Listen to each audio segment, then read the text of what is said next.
क्रौञ्चबर्हिणसंघुष्टैः राजहंसनिषेवितैः तूर्याभरणनिर्घोषैः सर्वतः प्रतिनादिताम् वस्वोकसारा प्रतिमाम् ताम् वीक्ष्य नगरीम् ततः खमिवोत्पतिताम् लङ्काम् जहर्ष हनुमान् कपिः ताम् समीक्ष्य पुरीम् रम्याम् राक्षसाधिपतेः शुभाम् अनुत्तमाम् वृद्धियुताम् चिन्तयामास वीर्यवान् नेयमन्येन नगरे शक्या दर्शयितुम् बलात् रक्षिता रावणबलैरुद्यतायुधधारिभिः कुमुदाङ्गदयोर्वापि सुषेणस्य महाकपेः प्रसिद्धेयम् भवेद्भूमिर्मैन्दद्विविधयोरपि विवस्वतस्तनूजस्य हरेश्च कुशपर्वणः वृक्षस्य केतुमालस्य मम चैव गतिर्भवेत् समीक्ष्यतु महाबाहु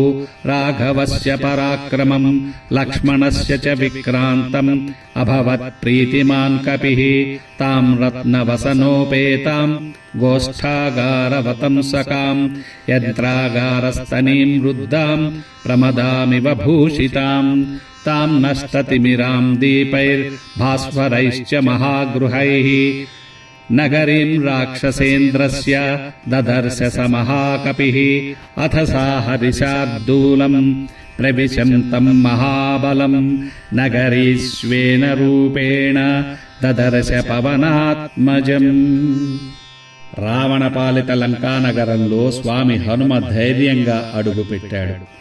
ఆకాశాన్ని అంటే భవనాలు, బంగారు ప్రాకారాలు, రత్నఖచిత ద్వారాలతో ఆ నగరం ఇంద్రుని అమరావతిలా మెరిసిపోతోంది. ఈ వైభవాన్ని చూసిన హనుమంతుడు అజేయమైన సైన్యం కాపలా ఉన్న ఈ నగరాన్ని జయించడం సామాన్యులకు వీలు కాదు.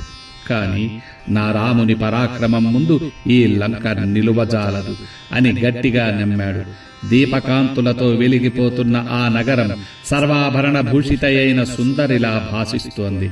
మహాబలశాలి హనుమంతుడు ఆ లంకలోకి ప్రవేశిస్తూ ఉండగా సాక్షాత్తు ఆ లంకా నగరాధిదేవతే రాక్షస రూపంలో అతనిని అడ్డుకుంది. సీతాన్వేషణలో ఒక కీలక ఘట్టం ఆరంభమైంది.